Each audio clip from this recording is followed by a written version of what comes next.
በዛሬው ፕሮግራማችን ኢንሻአላህ አብረን ለማየት የምንሞክረው ምርጡና ውዱ የአንቢያዎች መደምደሚያ የሆኑት የኛ ነብይ አላሁመ ሰሊ ዐላ ሙሐመድ ወዐላ አሊ ሙሐመድ ወደ አኼራ ከማለፋቸው ከሁለት ወር በፊት ሁሉም ነብያት ወደ አኼራ ከማለፋቸው በፊት እነሱን ወክሎ ዲኑን የሚመራ ሰው መርጠው እንደሚሄዱት ሁሉ የኛም ነብይ እንዲሁ ከሳቸው በኋላ ኡመታቸውን እንደሳቸው ሆኖ የሚመራ ሰው መርጠው ነበር።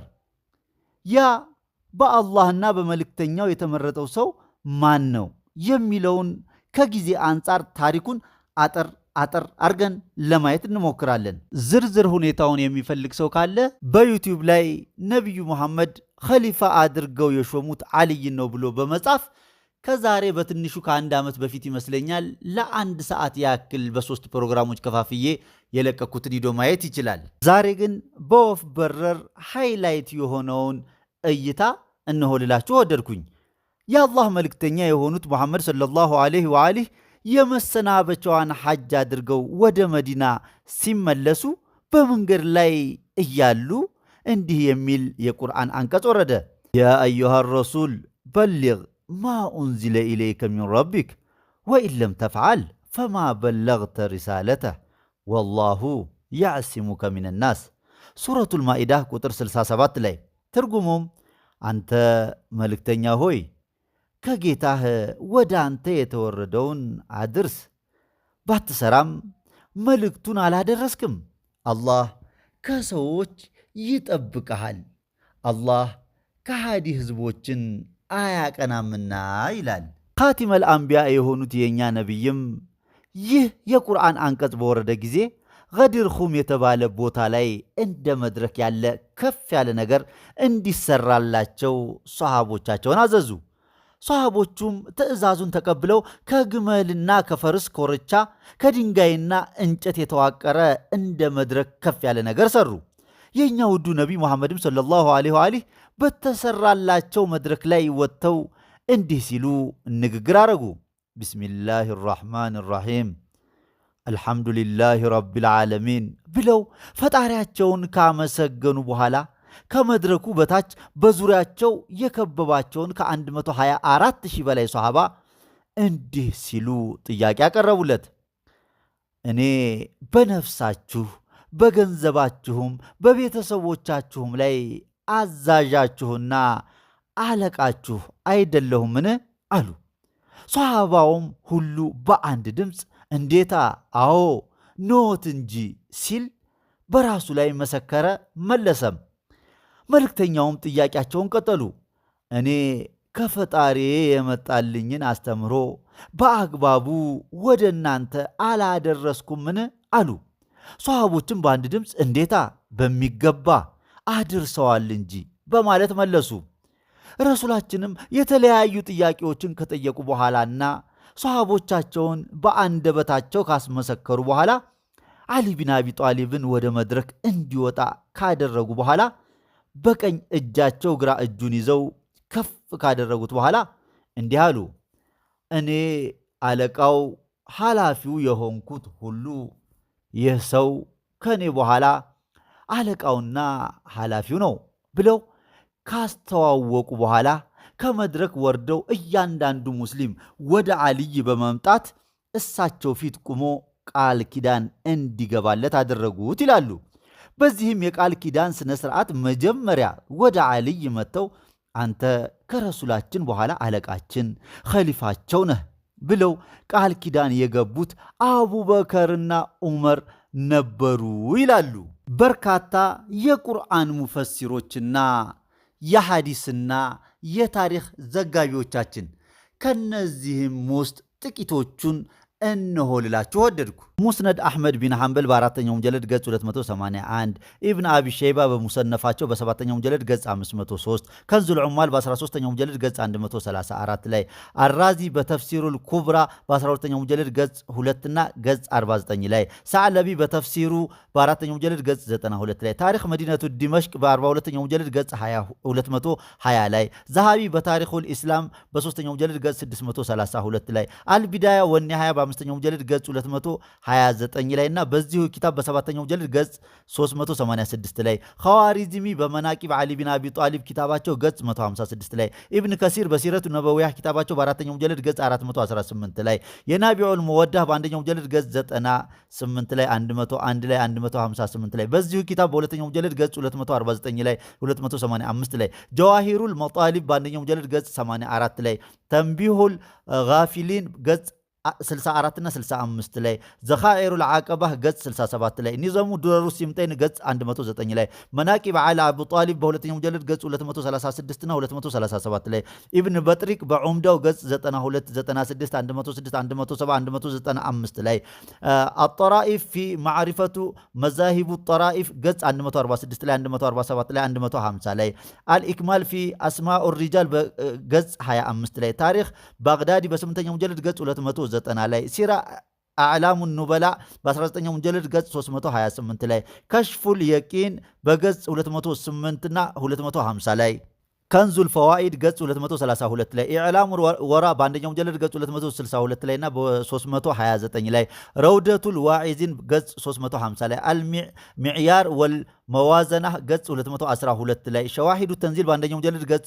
203 ላይ በዚሁ ኪታብ በሁለተኛው ጀልድ ገጽ 391 ላይ ሰዋኢቁል ሙሕሪቃ በገጽ 44 ላይ ፈይዱል ቀዲር በስድስተኛው ሙጀለድ ገጽ 218 ላይ ዳሩል ኩቱቡል ዓለሚያ በስድስተኛው ሙጀለድ ገጽ 292 ላይ አልገዲር በአንደኛው ሙጀለድ ገጽ 11 ላይ ገጽ 273 281 303 354 ላይ እና ሌሎችም በስፋት ዘግበው ያስተላለፉት ታሪክ ሆኖ እናገኘዋለን። ጎበዝ እዚህ ጋር አንድ ጥያቄ የተፈጠረብኝ ረሱላችን ሰለላሁ ዐለይሂ ወአሊህ ፊት ቁመው ለዓሊ ቢን አቢ ጣሊብ ኸሊፋነት ቃል ኪዳን የገቡት የመጀመሪያዎቹ ሰዎች አቡበከርና ዑመር ከሆኑ እንዴት ረሱላችን ፊት ቁመው የገቡትን ቃል ኪዳን አፍርሰው ኸሊፋ ሊሆኑ ቻሉ?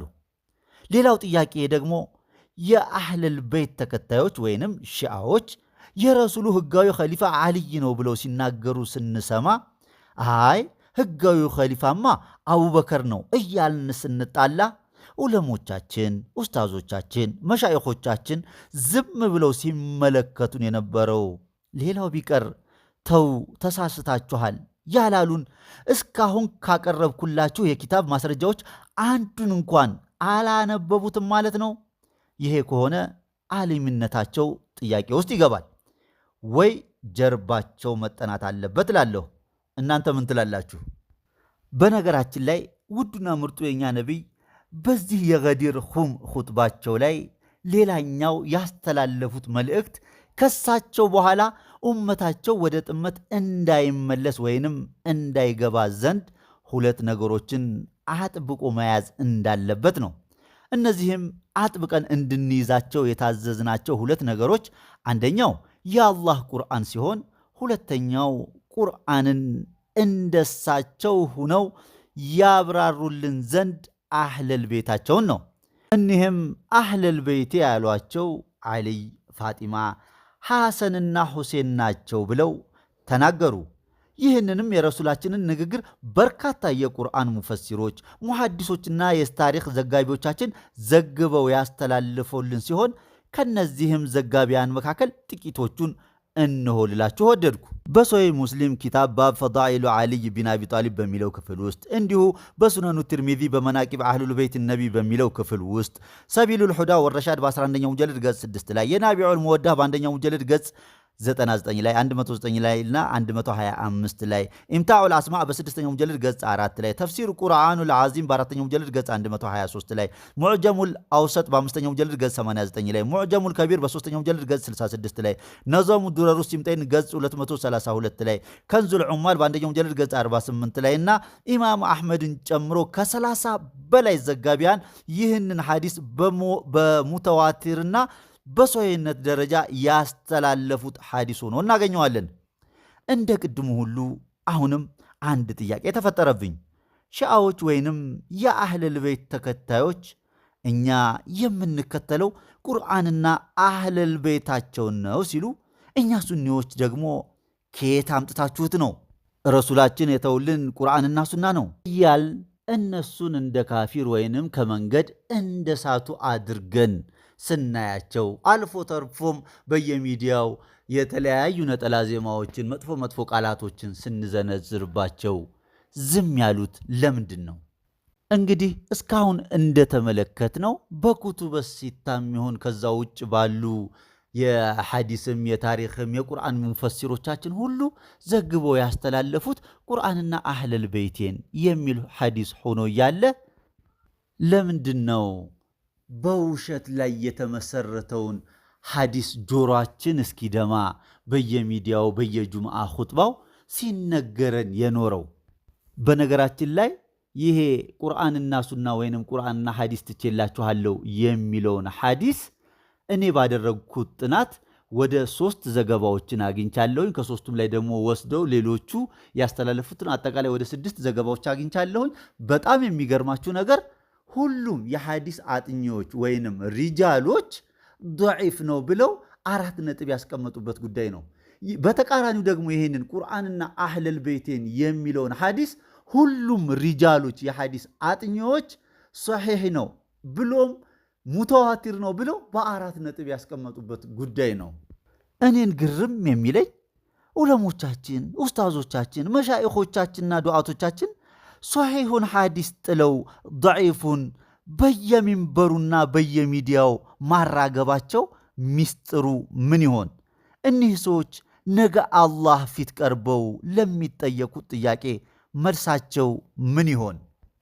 በነገራችን ላይ ስለ አቡበከርና ዑመር ስልጣን አያያዝ ወይንም መፈንቅለ ኺላፋ አደራረግ ዝርዝር ታሪኩን ማወቅ እፈልጋለሁ የሚል ሰው ካለ በዩቲዩብ የታላቁ ሰሃባ የአቡበከር ስልጣን አያያዝ፣ የታላቁ ሰሃባ የዑመር፣ የታላቁ ሰሃባ የዑስማን፣ የታላቁ ሰሃባ የዓሊ ስልጣን አያያዝ ብላችሁ በመጻፍ ሙሉና ሰፊ በማስረጃ የተደገፈ ዝርዝር ታሪክ ማግኘት ትችላላችሁ እላለሁ። እዚህ ጋር ሁሉም ማወቅ ያለበት አንድ ነገር ቢኖር አቡበከር፣ ዑመርና ዑስማን ኸሊፋ የሆኑት ከፍተኛ የሰሃቦች ተቃውሞ ደርሶባቸው አልፎም ተርፎም ሰይፍ እስከ መማዘዝ ደርሰው ነው። አልይ ግን በሁሉም ሰሃባ ጥያቄ እባክህ ለዚህ ቦታ ከአንተ የተሻለ በረሱሉም የተመረጠ ሰው የለም ተብለው ተለምነው ነው ቦታውን የያዙት። ከዚህ በፊት በነበረም ፕሮግራም ሁለተኛው ኸሊፋ ዑመር ኢብኑል ኸጣብ ረዲየላሁ አንሁ ይህ ስልጣን ሾልኮ እጃችን ላይ የወደቀች ናት፣ ኡማውን አላህ ከምታመጣው ሙሲባና ጦስ ጥንቡሳስ ጠበቀው እንጂ ማለታቸውን ማስረጃን አስደግፌ መናገሬ የሚዘነጋ አይደለም።